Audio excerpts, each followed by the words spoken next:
showdown with Canelo Alvarez. Crawford, ever the student, said his biggest secret is constantly learning, and he's learning from one of the best. Roy advised him to maximize his weight, to come in as close to the weight limit as possible, a strategy Roy himself used successfully across weight classes. Crawford has also recently spent time with legends like Andre Ward and Floyd Mayweather, showing his intent to gain knowledge from the sport's best minds. Roy Jones moved up multiple divisions just like Crawford is attempting to do, from welterweight to super middleweight, a 14-pound jump, and anyone who's been successful across weight classes is someone Bud should study. Now that Crawford vs.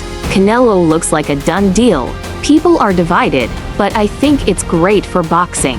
If Canelo makes one wrong move, he could lose. If he fights smart, it's going to be tough. Their training involved sparring, running, treadmill work, swimming, and strength training. Roy praised Bud and noted how foot movement and timing beat even the best defense. He shared how his quick hands and footwork helped him beat legends. Defense isn't just about covering up, it's how you move your back foot, your rhythm, your angles. Roy's still impressing the gym with his strength even though his last fight was 5 years ago. He believes the industry overlooks Bud because of race or marketability, not ability. Roy's biggest concern remains Bud's weight, emphasizing the importance of building size properly. He remains passionate about mentoring today's greats like Crawford and still respects fighters like Canelo, but he thinks Bud can make history. There's been debate about who's the pound-for-pound best, Crawford or Inoue, but Roy disagrees with the Inoue argument,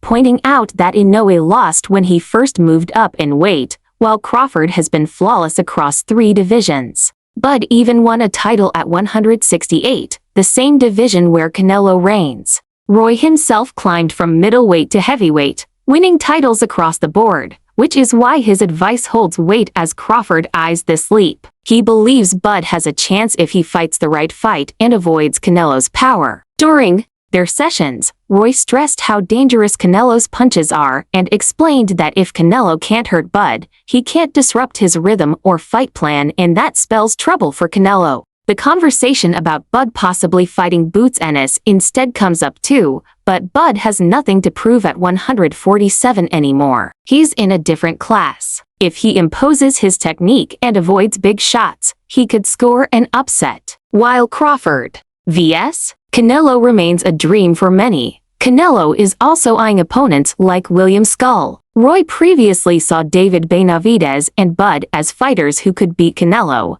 though he's recently leaned toward Canelo due to his size and experience. The key for Bud is how he carries the added weight. Against Bivol, Canelo got outboxed, and Roy believes Canelo should have stayed at 168 instead of venturing to 175 against someone in his prime. Bud wants to prove he's the best, just like Roy did when he beat John Ruiz despite being 33 pounds lighter. If Canelo underestimates Bud or tries to outbox him like James Toney did Roy, he might lose.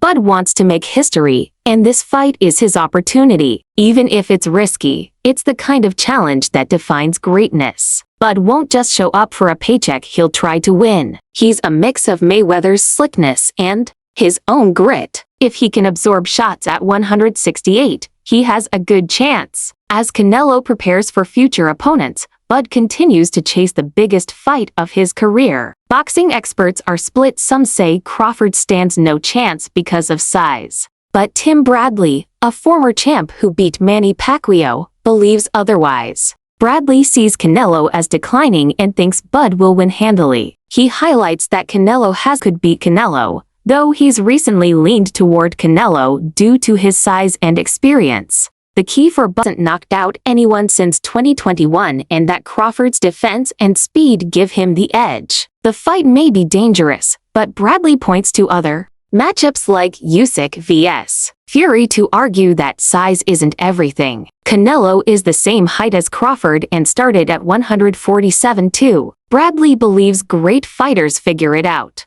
While Canelo hasn't stopped recent opponents like Charlo or Ryder, Bud continues to dominate. Bradley even said he woke up at AM and felt certain that Crawford would beat the brakes off Canelo. It would be one of the greatest accomplishments. In boxing, if Crawford pulled it off, he's already undisputed in 2 weight classes. He's slick, intelligent, and knows how to get under shots and counter with precision. Although the fight poses real danger, Bradley backs Bud. He says Canelo needs to stop ducking and take the fight. Crawford deserves this moment, and fans are hungry for it. Despite concerns about power and size, Bradley dismisses those arguments, pointing to Bud's unmatched skill set. Canelo, with a 62-2 record, is boxing's biggest star, but Crawford, at 41-0, is considered one of the most complete fighters ever. This fight could showcase the best of 2 eras, and if Crawford bulks